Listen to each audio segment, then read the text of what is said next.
Welcome to the class where tech takes the lead. Adam Todd here with just what you need. Teachers everywhere, let's elevate the game. With digital tools, we'll never be the same. In this podcast, we'll uncover the trends, from apps to gadgets on which we depend. Connect with your students in ways so fresh, innovative minds put to the test. In this podcast, we'll uncover the trends, from apps to gadgets on which we depend. Connect with your students in ways so fresh, innovative minds put to the test. Classroom dynamics where we all unite. Education future shining bright, with Adam Todd guiding us through. Teachers' paradise coming true.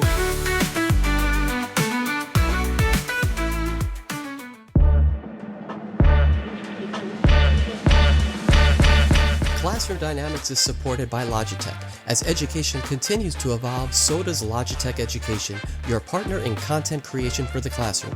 With Logitech's cutting-edge technology, students not only learn but also become content creators. Whether it's in person or online, Logitech's tools are designed to inspire educators and learners alike. Capture every educational moment in stunning detail and edit, produce, and share your creative journey with ease. Logitech Education, inspiring the next generation of creators. For more, visit logitech.com/education, transforming classrooms one innovation at a time.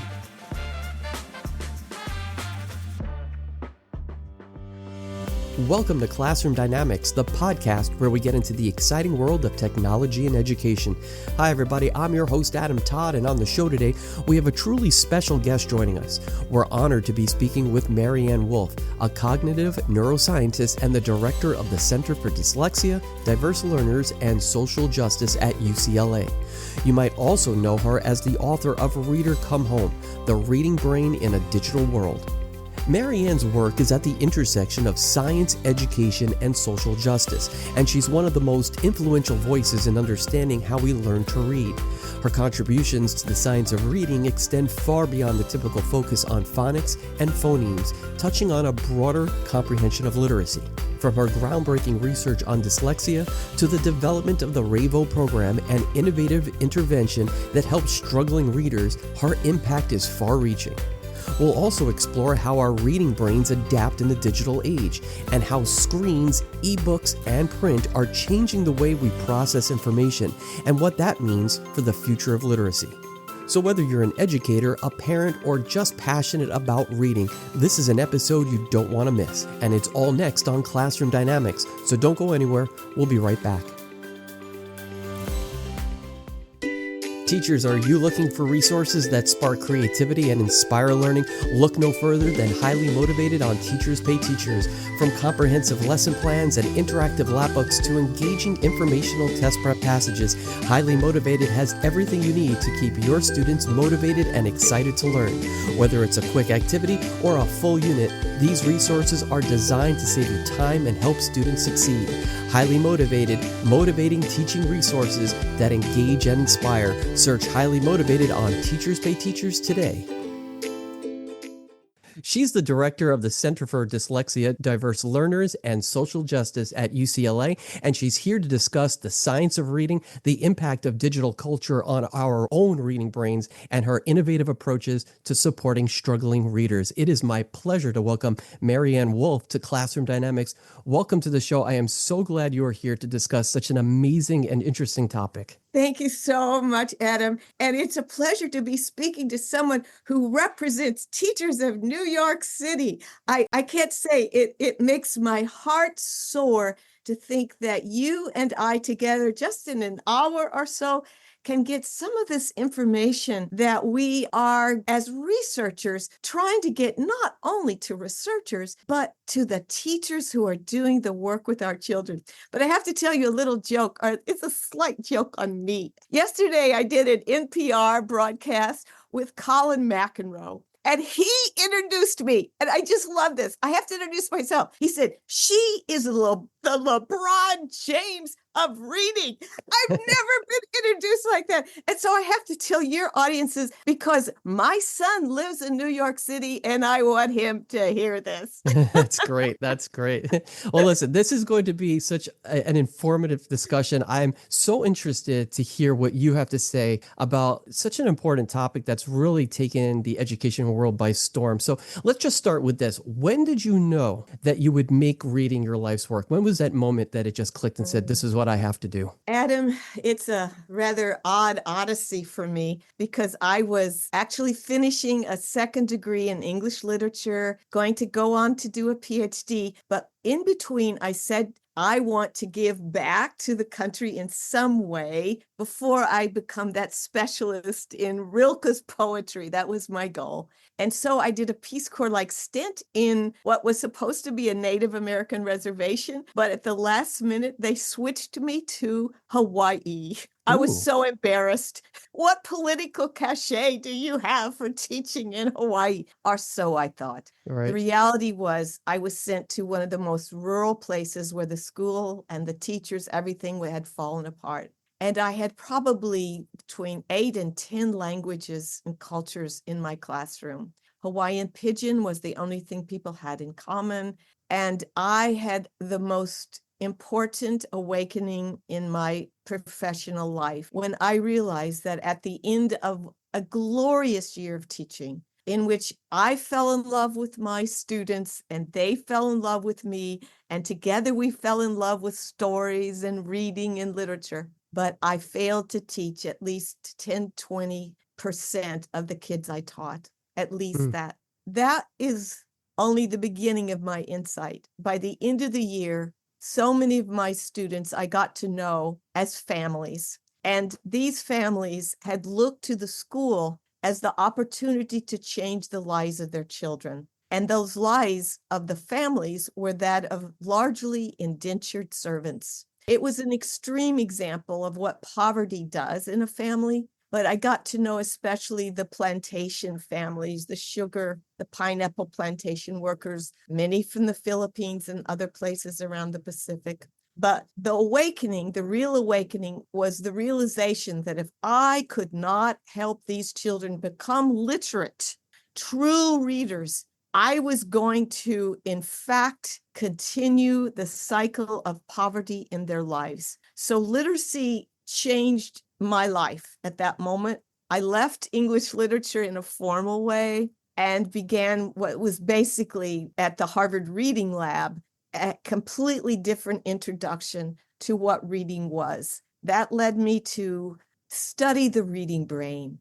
And the reading brain, whether it was in people who have what was called alexia or aphasia, and then dyslexia, I needed to know what it takes to learn to read, what it takes to help children with different impediments in that reading brain, and what can I do about it as a researcher and a teacher, ultimately, of other teachers. So you were basically at the crossroads of all of those different avenues. Right. That was it. I completely changed everything as a result of failing to teach children to truly read, even though I ignited their love of literature. I ignited their love of language. We won the Hawaiian storytelling contest, my third graders, but I saw the necessity for the love of literature over the denominator of what we now call, let's say, I would call it an expanded science of reading. Right. So let's get into the reading brain, right? So in your book, Yes. Reader Come Home, The Reading Brain in a Digital World, you discuss the profound ways in which digital mediums are changing how we actually do read. A 21st century classroom looks completely different from a classroom just even 10 years ago, even though that was considered 21st century classrooms. What are some of the biggest shifts that you've seen in how the brain processes reading in a digital world, and how do these shifts impact deeper reading comprehension? And you're using the terms that I am most, not just most devoted to, but most intent upon discussing. Let's begin with the reading brain. And my first book for the public was called Proust and the Squid, the Story and Science of the Reading Brain.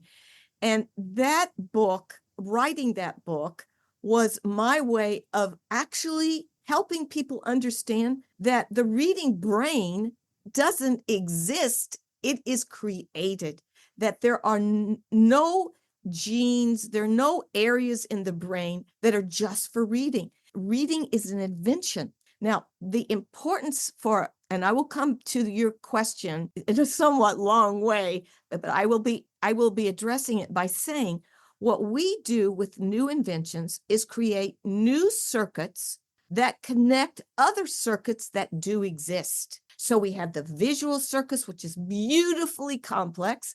We have the language circuit, which is full of different language processes from phonology to morphology, et cetera, to cognitive processes that are about thinking and about these very, very, very, if you will, sophisticated processes like inference and critical analysis.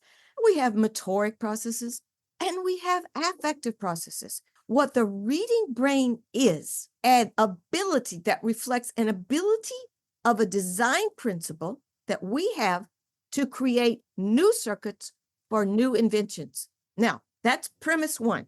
The reading circuit is a circuit of circuits. Now, reading brain principle number two is that it's plastic. And here is our Achilles heel and our Achilles strength. It's plastic. So, Adam, you can learn all these different languages and writing systems, but they will be reflected in your brain in slightly different ways. So if you're studying Chinese, for example, or Japanese kanji, you're going to really need a lot more of your right visual areas, not just your left. You're going to have, alphabets need a little of both, but the reality is that if you're reading a script that requires 5,000 characters by fifth grade, you need more real estate. Right. So that brain is plastic. Now, the plasticity is affected not just by the writing system, but by how we teach. What are the emphasis that we do? So some processes actually can make some areas of that circuit more advanced because we're using them more. Some approaches are really helping us bring them all together. That'll be a question I know you're going to ask me. And then the medium itself will be reflected in how the circuit works. Now, why? Okay, here's an interesting reality. Marshall McLuhan said, all these things about the media is the message. The medium is the message. His student, Walter Ong, this great philosopher, said, we think these mediums are external agents, exterior to us. The reality is they are interior changes to the brain. Now, he didn't say brain. I say brain. He said there are interior changes to our mind. The reality is that each medium has characteristics. We call them affordances, as you know. I know you know a lot about technology. The affordances of the mediums are what we are interested in comparing. Now, there's an affordance, a set of affordances in digital, and let's just call digital screen reading, that is fantastic for being a major defense mechanism in our society, because we're bombarded with all the multiplicity of information and its sources. Oh my God. How you get through any day, Adam, how I get through any day. If the screen is available, we can get the gist of that information quickly and efficiently, and then we go on our way. Now, the downside of that is that if we compare it to print, there's a big difference in how the eye movements work, how the intention of the reader works, and very importantly, whether there is time for us to give attention to the really beautifully complex processes of the reading brain when we first learned it. That's so interesting. The story is right there in time.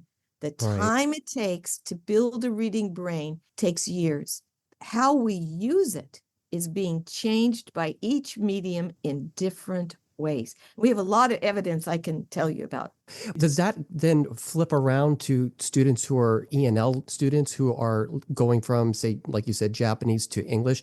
Is that a different mentality and plasticity so that that's what it takes for them to actually learn to read, and why it might take X amount of time versus somebody else? This is a really interesting point. Each writing system has its own requirements. So a Chinese reader, for example, will be using the circuit across both hemispheres of the brain in a slightly different way. So when they start to learn English, by and large, if this is pre-adolescence, they're going to try to do that when the writing system of English or any alphabet is slightly different. So there is more time involved. It's a very astute question, because they're going to try to use the way they use the circuit for their first language, for Right. their second or third. And especially when we're talking about two different writing systems, they're having to learn a new way to use a somewhat different circuit. So your question is very, very important. But again, it also goes both ways where, kids will learn multiple languages faster than the adults because of that original circuitry. Absolutely. And that's, when I said pre-adolescent, I really, we do have a lot more plasticity the younger we are. Even our intervention research shows us that the sooner we intervene, the more efficacious we are. So even though we can do interventions all the way to the end of our lives, the faster the intervention works is somewhat dependent upon when we begin it. So we like to begin our interventions very early. So that was going to be my next question. How early is to be done early? Is it, when they're in pre-K? Is it when they're, even like a toddler? Is it, when is the most pristine time to take advantage? You're making me put my developmental psychologist hat on, Adam, which is great. Because, for some talks, keynotes, podcasts, I talk only about 0 to 5, because that's a very important time period in which, now think back to the reading circuit. I said it's connecting the components that already exist. Well, they exist and they're there between 0 and 5. And so part of the beauty of work that we do in some places like the Atlanta Speech School, we are trying to get, even in prenatal classes, the importance of language for our children. And language includes oral language, and it includes reading to the children.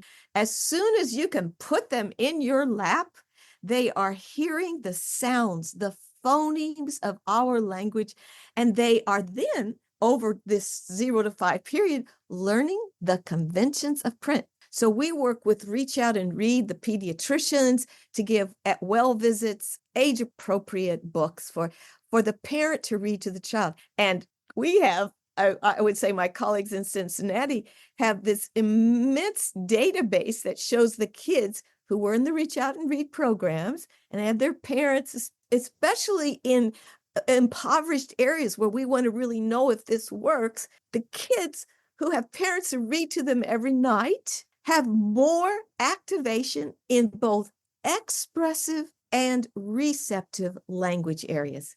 That's beautiful.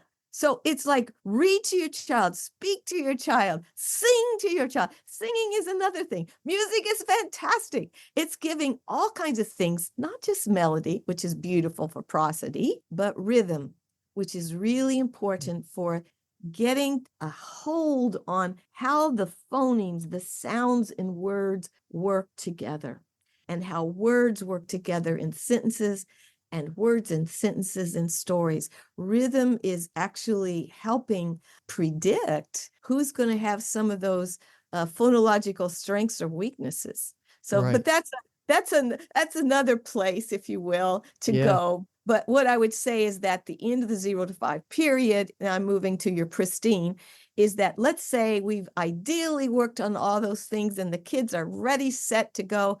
That's when I believe that screeners are so important for all our children, and in particular our children who may have a history of dyslexia or who have a history of multiple languages in their house.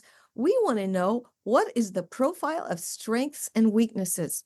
And it's not a diagnostic tool.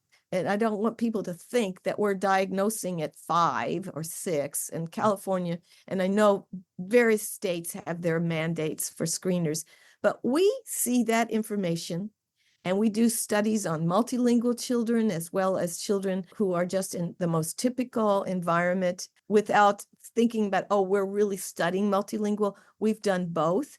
And what we see is that this gives the teacher information about what among those components, phonology, letter knowledge, letter naming knowledge, especially semantics. And I'm not just saying vocabulary, I'm saying semantic development, word development in that child, as well as really some of the more basic pre-literacy subskills.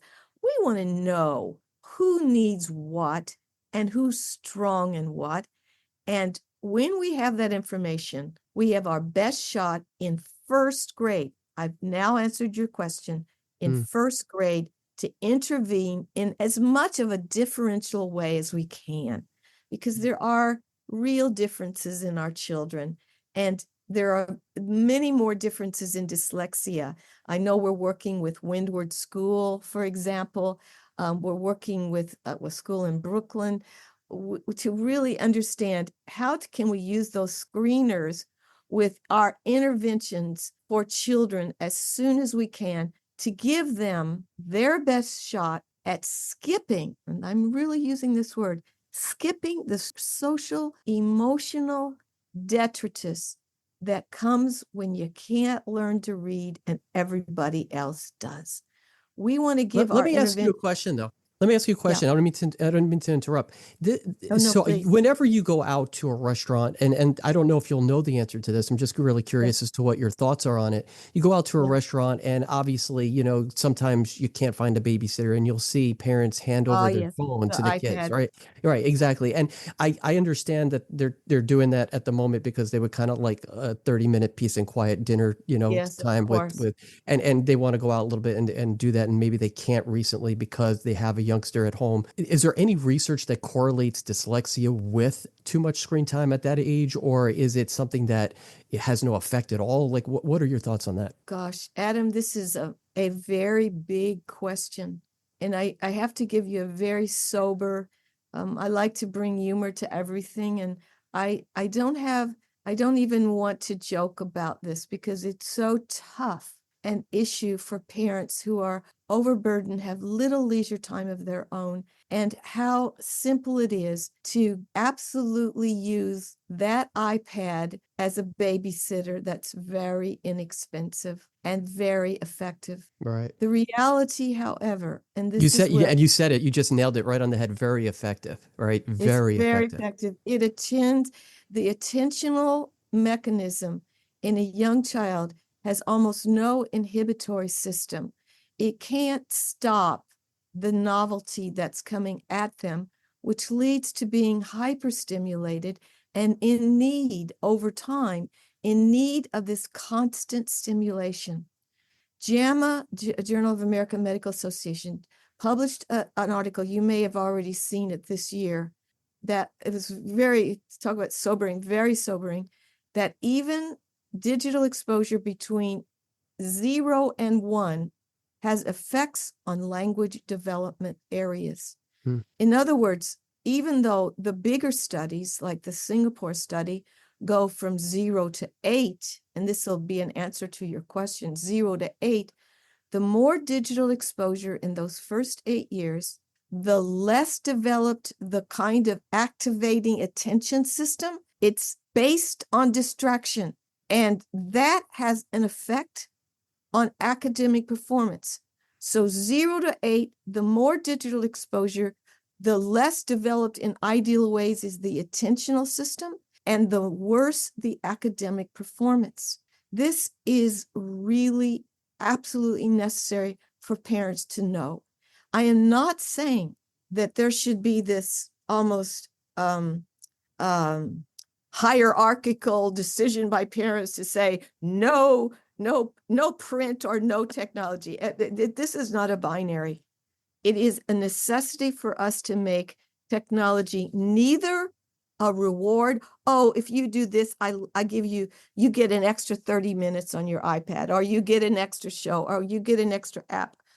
That is the worst thing you can, not the worst, that is a very unfortunate, infelicitous decision on your part. It should not be a reward, and it should not be a punishment, because, and I mistakenly said this to an Apple workshop that I gave. I don't want technology or iPads to be the forbidden apple. I said that to that audience, and then I had to, oh my God, I didn't say that.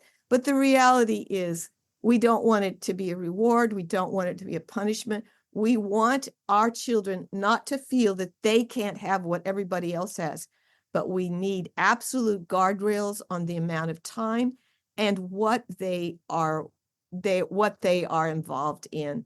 And I've had these conversations. I have them almost every week with parents. This week was middle schoolers in a very prestigious school in San Francisco, in which the homework is being all on the iPad, and they get free time on the iPad and they're using social media in ways that are really worrisome. And so the wisdom that we have as a researcher is not the wisdom of the household. The wisdom of the household is to figure out ways that they can be encouraging print by modeling it, and encouraging a very wise, careful, guardrailed use of technology, and never as the thing that has the most time being used by the parents in front of them. So it's not just the iPad as babysitter, it's the iPad as modeler. And I don't want to say iPad, I want to just say digital devices in general. It's a really, and then if we go to college, I'm talking too much. I want Adam, I'm sorry.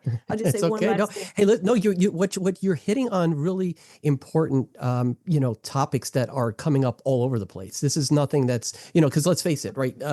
Digital media is here to stay. It's not going to disappear. If anything, Absolutely. right, it's going to get more involved with More their lives. AI, chat, GPT, AI, all of yeah, it. you name it. It just, there's a Yeah. whole list. There's a whole slew of things that are probably in the works that are going to come out in this next calendar year that, we can't even Exactly. see. Right. If you Right. looked back, just even go just before the pandemic, was Yeah. a totally different world than where we are now. That's Now, did the exactly. pandemic, almost become part of the reason why we are where we are? Most likely, in certain regards, Yes, I it think did. so. And but so again, the digital media is here. So, and I'm glad, and you're touching upon it. How do those parents and teachers, how do they balance all that? It's such a hard, fine line to walk and balance and stay on that line so straight that because you don't want to do harm to the kids and you want them to learn how to read. It's Yes. right, that Yes. matrix is so Yes. intertwined. And we want them to read deeply. And here, Adam, I'm going to again put on my very sobering hat. And that is that deep reading is what we want all our children to possess. By deep reading, I mean the ability to read accurately and fluently, proficiently, if you will, in order to learn how to allocate time outs, outside of the way they view the world. So they're using their background knowledge. They're using inference. They're using critical thinking. They're using empathy. Our new program, our new launch, our redesign program called RAVO, we've changed the E to mean empathy so that we exemplify, even in an approach for first, second, third, fourth graders, that deep reading involves empathy as well as critical thinking and inference. And the voice of the child, the inner voice, the insights, that we need to be building those. And now I'm going to bring that to a piece of the book, Reader Come Home, that I hope, after there's some of your listeners might think about reading it more carefully. But the reality is, what I suggest, and you're asking me about that fine line, what I'm asking people to at least consider is what I call a biliterate brain. Now, we use the term biliterate and multilingual, but I'm using it in a very precise way about knowing how to read print and knowing how to read digitally and use digital tools. Right. So my recommendation, and it's based on research, it's based on observations in places like Reggio Emilia, is that we give the dominant medium to print for the first 10 to 12 years and develop those deep reading processes. So we're developing accuracy and fluency in those first years. But even in the first years, even in our intervention for first graders, second graders, we are emphasizing deep reading processes, using even the smallest of stories or the most decodable of stories to, in fact, harness the child's background knowledge and desire to understand who others are, empathy, perspective taking, and think for themselves. You know, our Revo program has a dinosaur called T-Lex with 3 heads, and it's trying to have our teachers think of how do we help our children read so they understand things and predict things, but also think for themselves. The 3rd head of T-Lex is think for yourself. We really need our children to think, and our teachers and our parents to think developmentally, develop those deep reading skills between 0, 10, and 12. As we feel they are really able to think about evaluating misinformation from information, able to take on perspectives of others in other times, other cultures, other religions, other whole other characters. How they can do that will allow us to think they're ready to use any medium. And you're so right, Adam. We don't know what mediums are going to be around the corner, but we do know we want to preserve these beautiful deep reading processes in our young.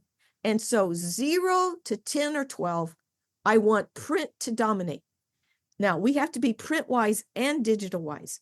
So especially for our dyslexic readers, I want them to have access to some of the apps that work with evidence basis always on automaticity, on fluency of, let's say, word patterns. So we're not discounting that or discarding that, but we're doing dominant exposure to print. At the same time, this is where the biliterate part comes. We want them to be digitally literate. We want them to program, to code, and to do that from start, because that is developing cognitive skills that are so important for this generation and the next. Digital world is with us for the next foreseeable millennium in ever more sophisticated ways, even by the end of the century. But yeah, I even think with listening and auditory books. Oh, auditory, same thing. Right. Same. And that would go through the same, age group timeframes as well. Exactly. I don't want to underestimate the power of any medium. I want to utilize, especially with I have a dyslexic son. He has never read a single book I've ever written, but he's listened to them. And he's used the audio in a way that I only wish everybody did. I can talk about the differences in those mediums, but the point is, it's not that we don't want to use digital. We want to build our most important processes in print, which we have data to show those mediums are better for developing and preserving deep reading. At the same time, we utilize technology to complement, supplement, deepen some of the knowledge bases that are being used in print. It's not either or, but it's wisdom on both sides. But I will insist on the dominant mode for our children is as print in those early years. The reason is that I don't want them to develop bad habits. The adults around them, by and large, most of the adults and young adults are skimmers. And they're, as I said, it's a defense mechanism to get all the information they need. The problem is it doesn't give time to deep reading processes at the same level. and it loses so much of what the author meant to convey underlying the choice of those words. When you skim at them, and I know, unfortunately, myself, I do the same thing. I do the top line, I skim diagonally, word spot, get all the way down to the bottom, and then move on. Top, diagonal, or there are people who use what is called an F pattern, which is, just the top, then the middle, then the bottom, and then move on. That's efficient. It is losing the beauty and the subtlety and often the details of what goes missing when you skim. And sometimes I've said this to others who really only want me to speak philosophically. I think we are skimming life. We are skimming the life below words when we do that. And I don't want those kinds of bad habits to be the beginning of the reading brain circuit. I want that circuit to have a chance to develop the laborious nature of thinking ever more expanded ways. And it's labor. It's love's labor won instead of love's labor lost. Yeah. And I would say that what is happening to so many of us, I said this on an NPR last week, another one, that I'm worried that we're going to all become cerebral wall-ease. That's it. We'll bring in the technology in. That's great. So, there's so much that we are still learning, and the adults, if you will, the young adults, the data now on almost 750,000 subjects are showing that they are comprehending better in print than digital, even though they think they're better on the screen, because this is what they say. Well, of course, we're better on the screen because we're faster. You got it. You're faster already. That's it. But you're missing so much along the way. It's the McDonaldization of America. Oh gosh, if only the Right? golden arches were. So let me ask you this. Can you give teachers specifically one of your best and most effective intervention strategies for them? Years ago for NICHD, Child Health and Human Development, we did what are the gold standard randomized control treatment studies, which take forever and they're so hard to do. And people say, oh yes, but they're the best. Well, they're the best, but oh boy, I don't know if I can ever even have the energy to do another one. But we've done more than a decade of those. And what we found was that our best interventions were those that emulated, or if you will, reverse engineered the major parts of the reading brain.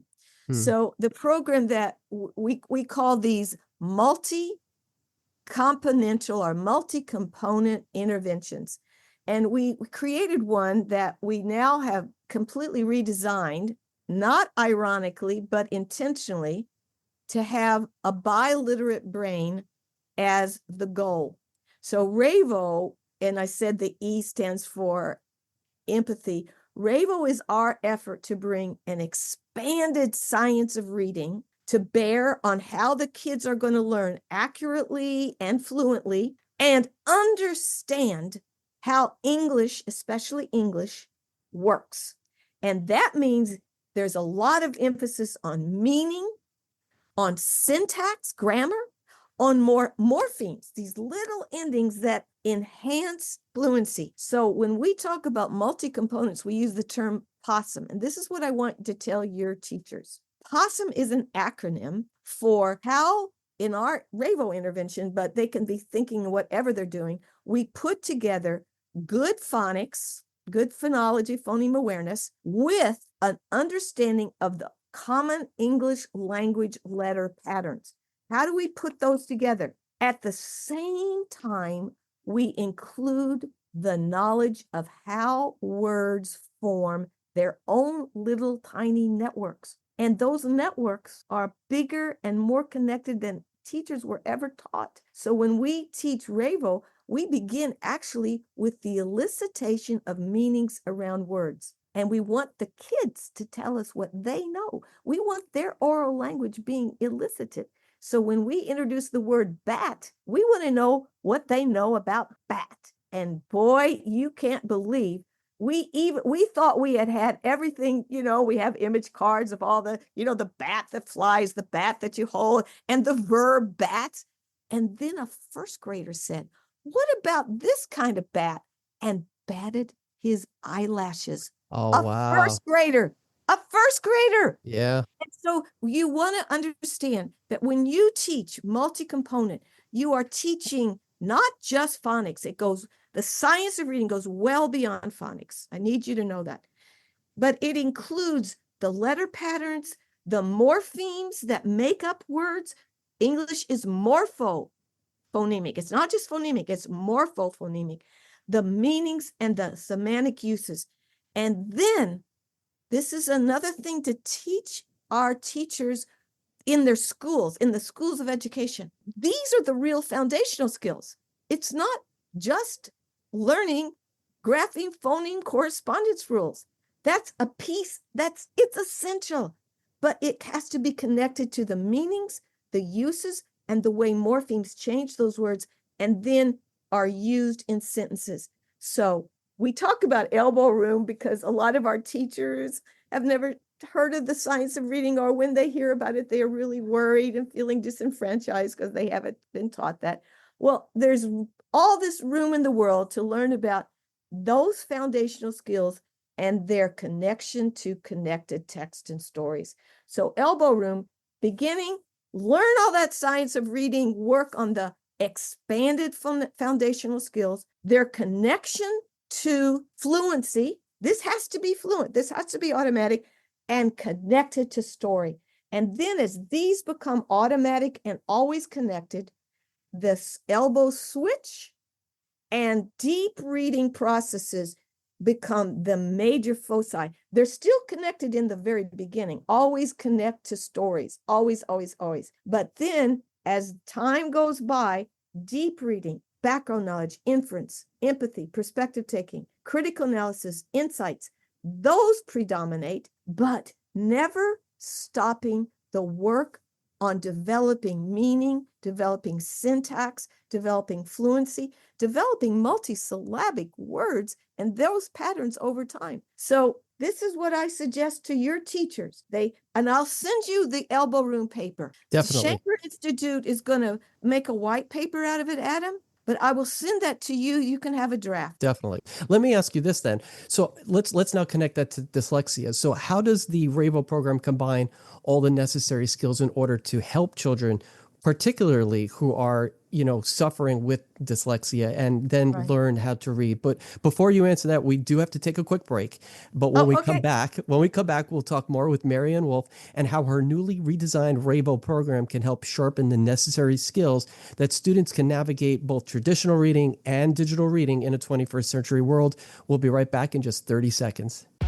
Hey everyone, Adam Todd here, and I have to tell you about my absolute favorite must-have accessory, the Data Keeper Plus from Higher Ground Gear. Whether you're a busy teacher, a tech enthusiast, or just someone who wants to keep their devices safe and organized, this protective cover is a total game changer. With its sleek design, ultra-tough materials, and built-in storage for your essentials, it's the ultimate way to protect your tech. I take mine everywhere, and it always keeps my gear safe and looking brand new. Head over to hggear.com today and grab your Data Keeper Plus. You'll be glad you did. Data Keeper Plus, because your tech deserves higher ground. Every classroom has the potential to be extraordinary, and the Logitech Reach Adjustable Content Camera is your partner in making that happen. With its flexible arm and clear video, you can showcase everything from detailed drawings to live experiments, ensuring every student is engaged and involved. Whether you're teaching in person or online, Logitech Reach helps you connect with your students in a whole new way. Ready to take your lessons further? Visit logitech.com/reach and elevate your classroom to a whole new level. Welcome back to Classroom Dynamics, where today we're talking with Maryanne Wolf. We were just about to get into your newly redesigned RAVO program, which pinpoints the strategies to help support struggling readers in a digital environment. So how does this unique approach then all come together, especially with children who have dyslexia? Adam, I'm so grateful to this question, not just as a researcher, not just as a teacher, but also as a mother, because I have to tell you, the RAVO program emerged in its first iteration because my first son was dyslexic. And even though he had the best OG teacher in the world, who I will always be grateful to, Mary, if you're listening to, I'm grateful to you forever, but it was insufficient for handling his fluency-based issues that were then also impacting his comprehension. So his oral comprehension is out the, kazoo, but his reading comprehension and fluency were really at the bottom. And that's what I want to talk to you about, how Ravo emerged really as an answer to what I saw as missing in our excellent programs that are developed for largely phonology, grapheme, phonics, correspondence, rules, alphabetic principle, all essential, but not sufficient for meeting the fluency and deep reading comprehension needs of some of our children. So if we look at our children, I'm going to begin by looking at the dyslexic population.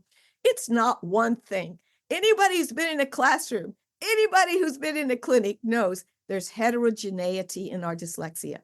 Now, because of heterogeneity, we can't be perfect for every individual, but we can be looking at what is best for most and what is best for, let's say, 3 or 4 different profiles of kids, using emphasis in certain areas that we know are what I would call circuit breakers. Now, that returns us to what Ravo is. Ravo is our opportunity to address the major components of the reading circuit. So we address them all. We like to work with programs like OG or Wilson or any of the other good phonics-based programs. We like to add that to them. But what we are doing is showing how the English language works inside the reading brain. So we go after what I call that possum in a very rigorous way. Possum is my way of giving an acronym, but I look at psycholinguistics, or how English works, to understand what we do in a given day. So we begin with meaning. We elicit the oral language knowledge of the children. We are building those semantic networks all the time. And then we do what is in most programs, analytic phonics. We're listening to the individual sounds. We move from encoding to listen to the different sounds in the words and blending them, putting them together. And then we do something that most programs know about but don't necessarily use.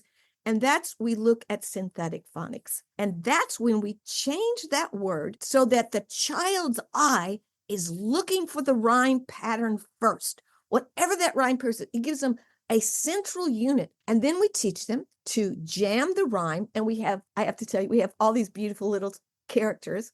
The first character is a spider. It teaches meanings, that words can have as many meanings as she has legs. Second character is a set of Korean basketball playing boys, teenagers, who are jamming the rhyme, slamming, and we use a lot of motoric things to use the strength and the time of the kids.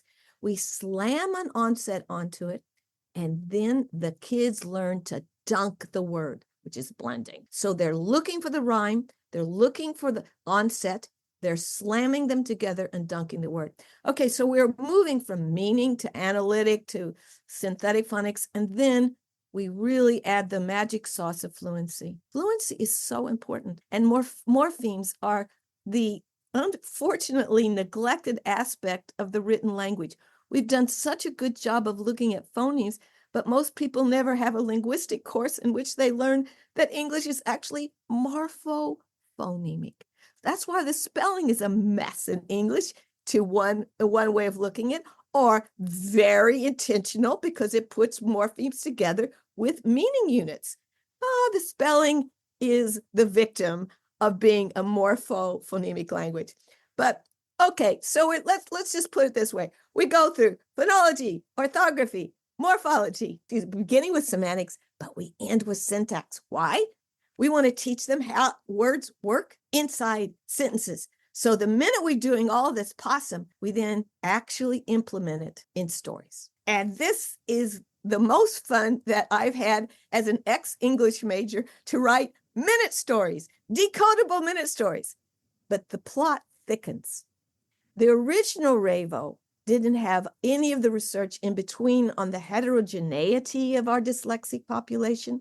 It didn't have any of some of my new research on the deep reading processes and the biliterate brain. So we've created this new program to be able to have redone stories from the past and completely new stories, and also stories that really go after empathy, that go after building background knowledge, that go after critical thinking. How do you think about this? What was the intention here? What was the motivation here? So we're really looking at these stories as a way of developing deep reading processes, and to end the story, if you will, in the biliterate brain, to be sure we build these deep reading processes through print. So all of our stories, all of our materials are in print for the student. The biliterate part is that the teacher presents a lot of this and has everything organized digitally. Before, we had 1,000 cards. We had image cards, we had phoneme cards, we had morpheme cards.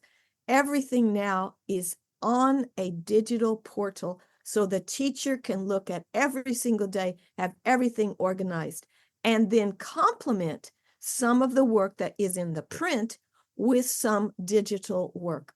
Simultaneously, we are connected to a beautiful program called Bookalicious.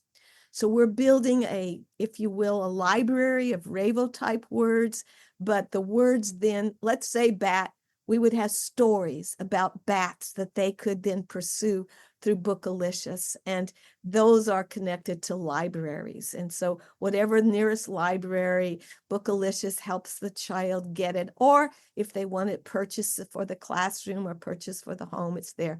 So the, if you will, the overarching goal is to present a program that goes after the possible different heterogeneous impediments that the dyslexic child can have, and teaches the teacher to either pace differently or give more emphasis to the areas of weakness of our children. So we're building this more individualized approach, but it's got something that can help any struggling, I won't say any, there is never one size. I mean, absolutely, there's no perfect anything. There's no silver bullet, but we're doing our best job of creating something that has something to offer the majority of our children, especially those 75% in dyslexia, who, like my son, had fluency and then comprehension problems. Let me So ask you this that's then. the big picture. No, and that's fit. And it's true. I think what you hit on is so important. But you actually generated a question that I didn't ever really think of until what you were just saying now. You know, students who are dyslexic, especially at such a young age, they're not going to come out to a teacher and say, "Hey, by the way, I'm dyslexic. I can't read." They're not. They don't know the difference. You know, to them, it is what it is. So, how does a teacher? You know, what are some of the telltale signs, the red flags, so to speak, that come up that a teacher should be aware of? You know, are there generic ones? Are there just specific ones that come up? Like, how does that all work out? Oh, it's such a, oh gosh, you asked the best darn questions, Adam. I have to tell you. And we didn't do this beforehand. We had no preparation. So this No. is like spontaneous intelligence at work, I have to say. But you know what? It's not just intelligence, it's intelligence plus experience. And that's really what I also want teachers to realize. Their experience in whatever program, whatever method, it's all useful. But we have to figure out how to use it best, how to supplement or complement it with the students we have in front of us. Now, I talked a little bit beforehand about screeners at 4 or 5. Screeners are really important, but there are 2 or 3 major, if you will, telltale indices that I need to tell these teachers about. The first one is the best known, and that's phoneme awareness. And by and large, if we look at our dyslexia population, and this was a study by Ola Ozernoff and John Gabrielli and our whole group, and Nadine Gabb, so many wonderful people. Oh gosh, Elizabeth Norton. It's just a great group who studied what were, if you will, profiles of kids in kindergarten. Now, there are 3 major profiles of kids who go on to have what we would call severe reading issues that then under a diagnostic, this is a screener, remember, under a diagnostic would probably be called one form of dyslexia or another. The one that was the smallest subtype, but very, very, if you will, well known to everybody, is when that child doesn't have the representation of phonemes easily available to them. That's usually accompanied by short-term memory issues. Now, there's only about 22% of the kids who are pure at that. Another pure form is what is called a RAN deficit, rapid automatized naming deficit. Now, there are many naming speed tests. The original one was by my mentor, Martha Denkla and Rita Riddell, and then I changed it somewhat. She calls herself the grandmother and me the mother of RAN. I don't care what the lineage is, but the reality is we used it as an index of how fast the visual system is connected to the language system. Now, what is important to realize is that includes some phonology, but a lot of processes that have nothing to do with phonology. And so people made a mistake of saying that naming speed was a phonology. It's not. It includes it just because it's verbal, but it's really a measure that will predict fluency. That's the most important thing. Around the world, there are now 8,500 studies of the RAN in different languages. Why? Because other languages, especially languages like German or French or Italian that are more regular than English, are even better predicted by the RAN than a phonology test. Now, there are other tasks that are more visual in nature that my colleague at Stanford, Jason Yateman, is studying and helping us understand. And he's even has his own screener called ROAR. We are really looking at that one as we need more knowledge about it, but we certainly believe it exists. But the major one is actually a combination of all of these. The 75% number is loosely a child who has phoneme problems, RAN or fluency problems, and sometimes these other issues that we'll put them under orthography as a placeholder, but we're still learning about them. But this is the largest group. And that is going to be important for teachers to have as the red flag. If you have phoneme problems, a lot of times those kids can go with good intervention or just good general instruction. They can certainly, some of them, develop and not be dyslexic at all. That was just a different reason. But there are some dyslexic kids who begin with that. There are some who begin with only RAN. There are so many kids who were missed because nobody gave them an index of fluency at 5 and 6. Why? Because they're so good in everything else. They look like your perfect kid, except they had this one thing. And if that's not measured, you don't pick them up. But the largest group is the one who has mixed, this combination. So that brings us back to a program like RAVO or my colleague's program, Maureen Lovett, which is both younger and especially, I love it for her older kids. It's called Empower.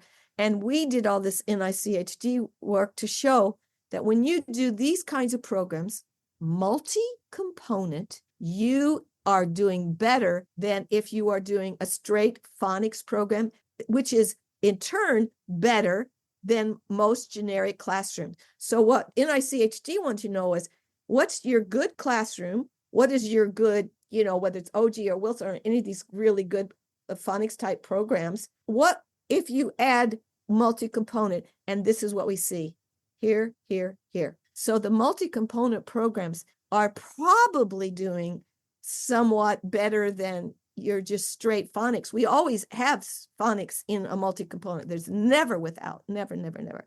But we think we're doing better in part because we're giving them mastery over more of the reading brain, and we're giving attention to the heterogeneous sources that could be impeding it. So we're giving more time to places that are not necessarily going to be helped by a purer phonological-based program. It's amazing how intricate the whole science of reading really goes, isn't it? It's so deep. So much more than what people are saying. It kills me because people are so saying, oh, we don't just want to do science of reading. Oh, wait a minute. First, let's really talk about what the science of reading includes. Right. Just And that it basic. is such a beautiful area. It's so Yeah. beautiful, but it has so many parts.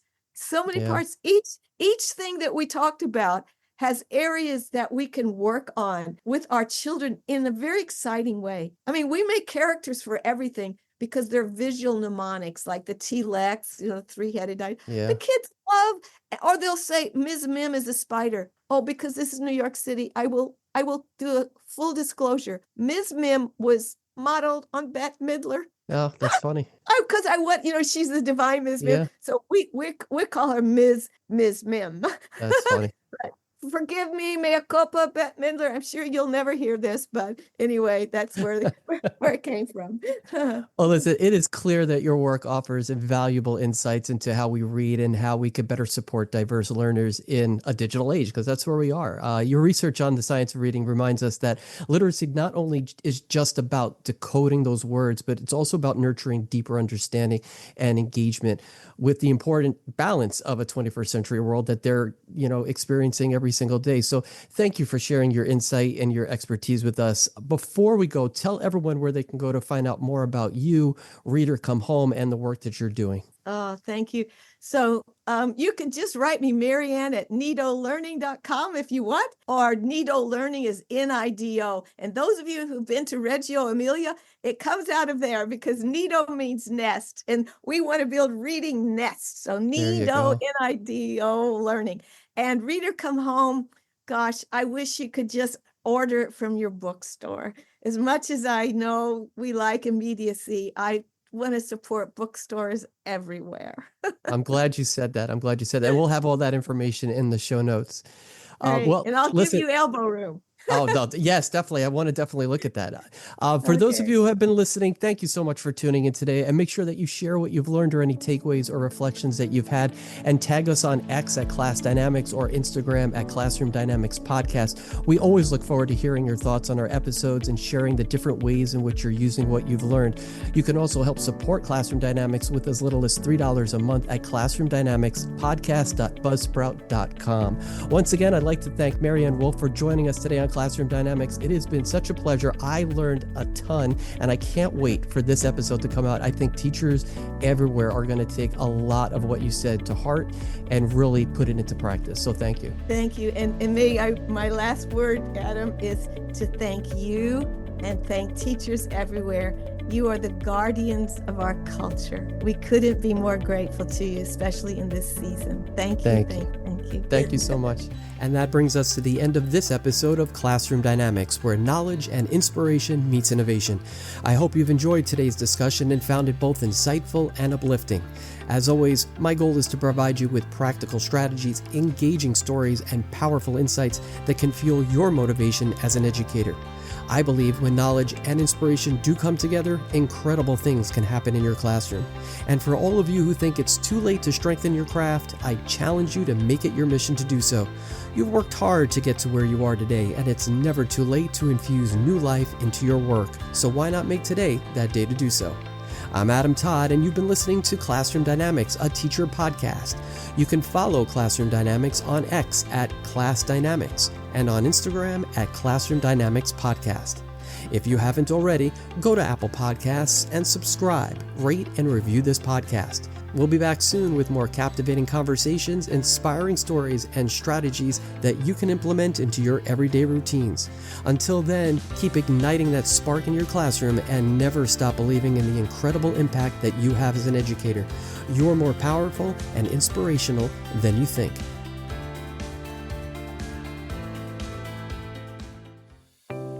Did you miss our episode with Elijah Richardson? Well, if so, we headed to Queensland, Australia to meet 11-year-old environmentalist Elijah Richardson, a champion for the Great Barrier Reef and third place winner of the 2024 International Young Eco Hero Awards. As featured in Trust Your Wild Side, Elijah's passion for ocean conservation and youth activism is inspiring a global wave of change. Don't miss this must-listen episode for educators, parents, and anyone who believes in the power of young voices to protect our planet. Well, I'm an ambassador for Coral Watch, which is an organisation that is helping reefs around the world by using their Coral Watch health charts to monitor the reef and also by educating people about the importance and how to protect the reefs. And I'm also an ambassador for Tangaroa Blue, which is another amazing organisation that is helping the ocean environment by organising big beach cleans, and then they sort it all and they get tons of rubbish. And when I say tons, I mean tons. The amount is absolutely astounding.